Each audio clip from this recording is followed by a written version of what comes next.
वाल्मीकि तुलसी कबीर के बल में बदलता कबीर के।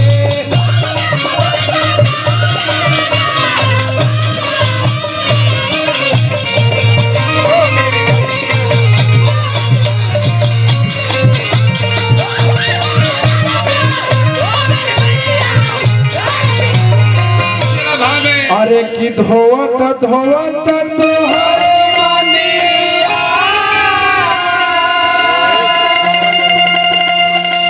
हाथवा गिरई रे काहे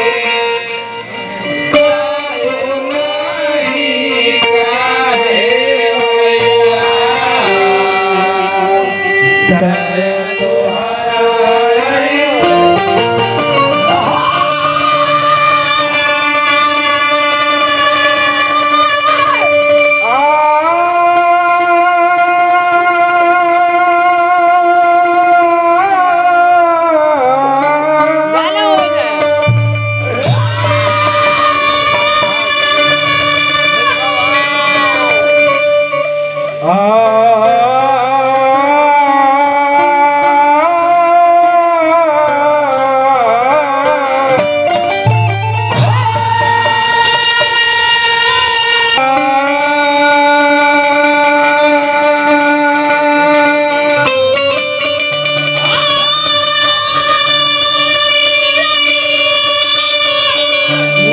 डरना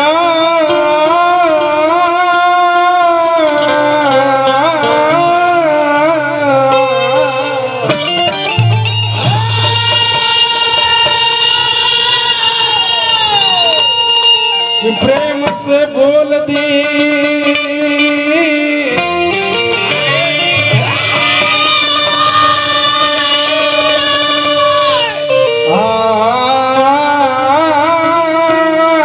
शक्ति मई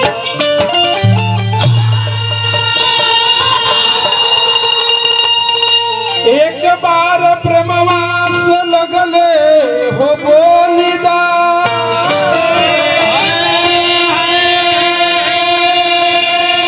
एक पर हो सुगनवा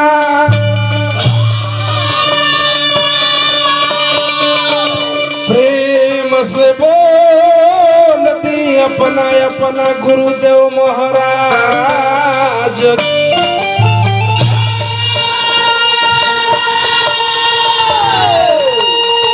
प्रेम से बोल दी स्वर्गीय बड़क यादव की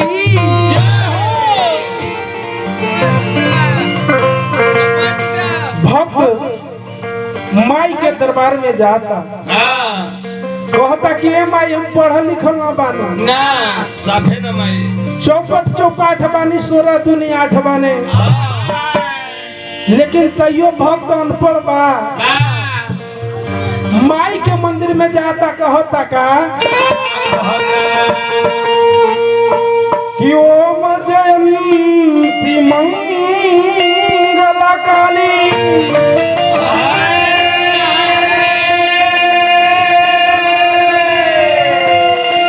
भद्रकाली कपालनी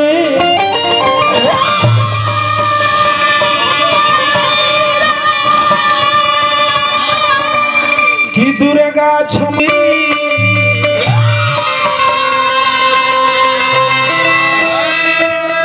कि स्वाहा स्वधा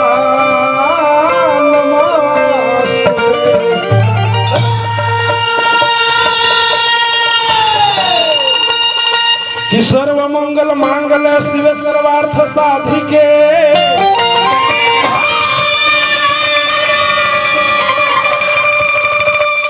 शरण्य त्र्यंबके गौरी नारायणी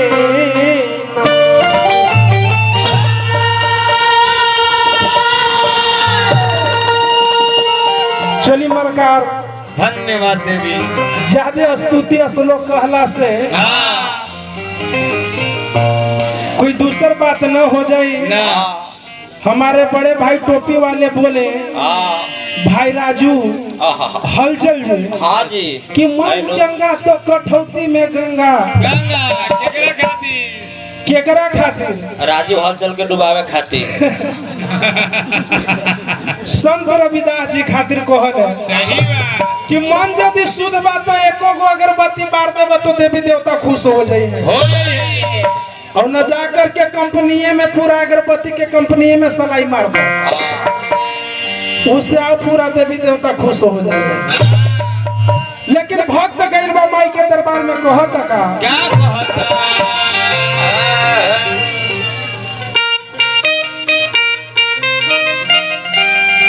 कि हे हंस वाहिनी तू हंस पे उड़ान भरी,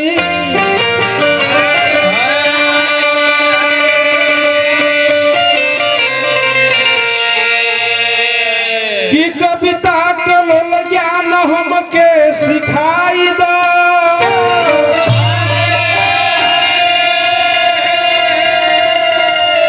कि ब्रह्म दुलारी होई सबके महतारी माई।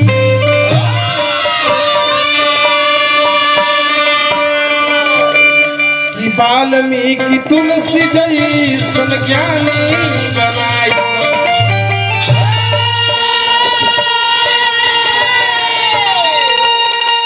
वही ना, हरे की बुद्धि विवेक सब दुष्टन के मार दी।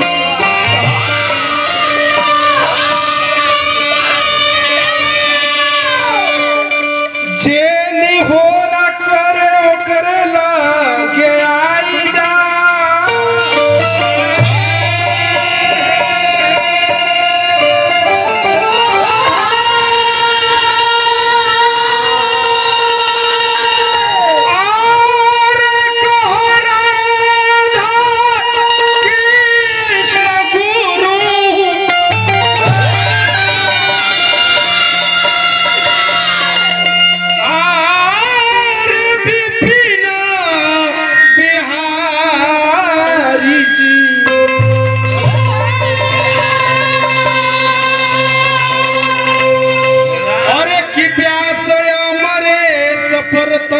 दया दिखला।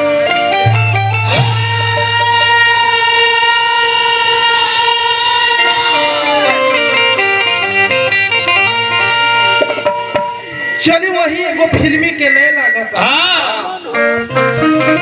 रवा सब फिल्म देखले हो, वो फिल्मिया के नाम है राजा, जेकरा में संजय कपूर हीरो बाड़े और माधुरी दीक्षित हीरोइनी बाड़ी रे यार।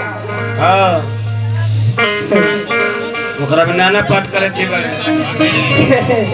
चाय पिए से काम न चलता,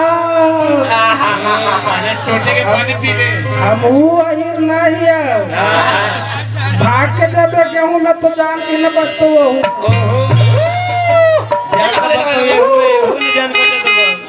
लेकिन वही ले रहेगा। और एक की चोट तुझे लगे तो मुझे होता है,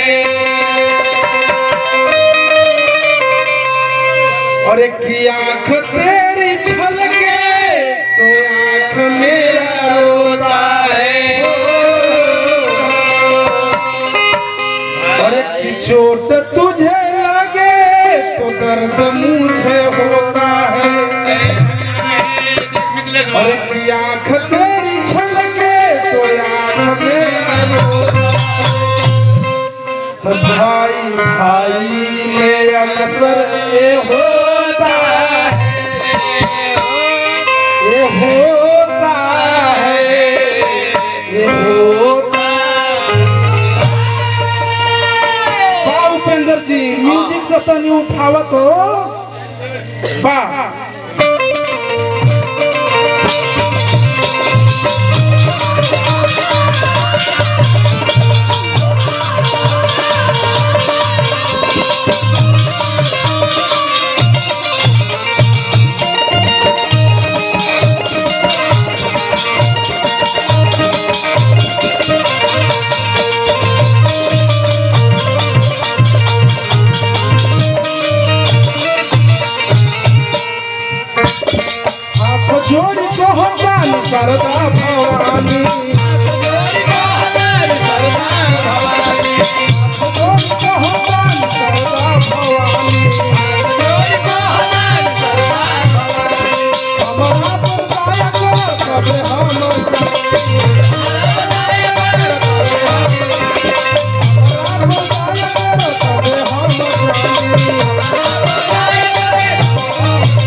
के तोनी बता जाना मैया।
ए माई भक्त कहता सुनने बानी कि पूर्व के मैया तो महान बनैलू जे जीरो रहे ओकरा के हीरो बना दिए। अब ये बैल के अभी गधा के गधे बना के छोड़ने वाला बैल लोग गधा दो ना। ए माई कम से कम तो अच्छा तो बना के छोड़ा असल तो बड़ो बना दो। बड़े मलिकार हमारे घर जो नहीं हजारों हजार रुपया के पुरस्कार हम पैर छू के प्रणाम करत मलिकार जीवन के।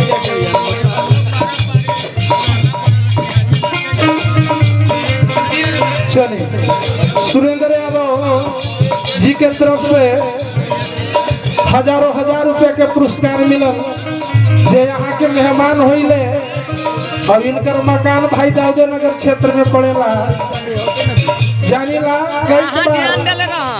भेंट भइल बा लेकिन कहे के बात बका ए माई अरे वाल्मीकि तुलसी कबीर के जल में बदलता कबीर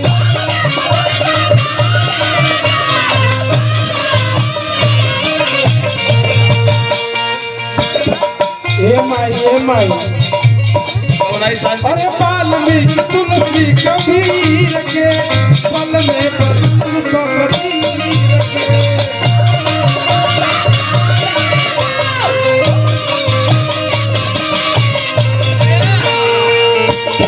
ए माई अरे माई महारानी हो बात हमर मानी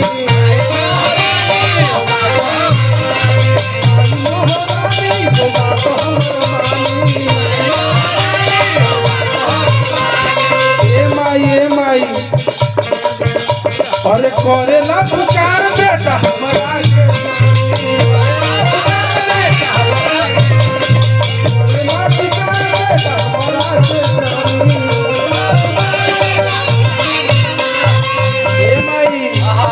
के तू दर्पण दिखा जाना दिखा जाना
पुरस्कार आयल बा भाई दीनानाथ यादव जी के तरफ से सैकड़ों रुपए के पुरस्कार और हमारे माननीय शॉपकीपर श्री बजिंदर यादव जी के तरफ से भी सैकड़ों रुपया के आशीर्वाद मिलल है। हे माँ सरस्वती बुद्धि विवेक में रवा चार चांद लगा दी काहे कि पूर्वक नारी के रहुआ ज्ञानी बनोले बानी कैसे मिथिलेश भाई कालिदास के नाम रवा सब सुनता नहीं। कालिदास महामूर्ख रहल हाँ उहे ब्यास है सर कालिदास जी हाँ गर्जीवन महामूर्ख रहल ए महाराज एगो पेड़ के डाली पर चहक गई हाँ और चहक के ई डाली बा डलिया के एने ना औंठी बैठ गई हाँ और लेके कुल्हाड़ी मार डाली के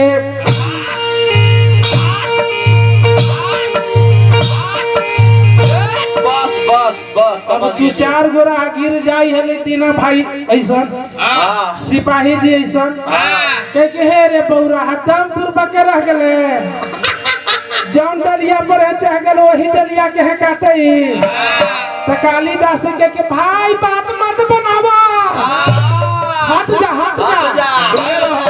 तुम साइड हो ना कट के गिरतवा ना तो चपा देव तो घरे बेटी मौगी भी खोजता भाई हट जा कहता लोग के बाहर कालिदास ते सही में मूर्ख हवे वैसा मूर्ख के माता सरदा ज्ञान दे देली अब ई पढ़ा के आज तक ज्ञाने नहीं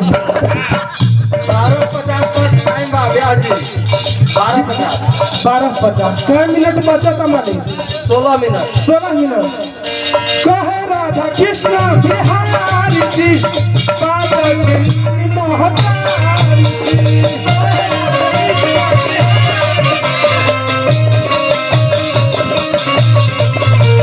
अरे कहे राधा कृष्ण बिहारी जी पागल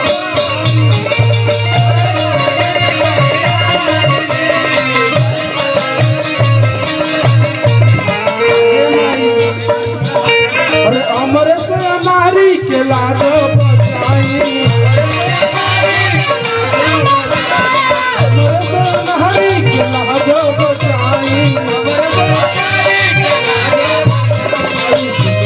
दर्पण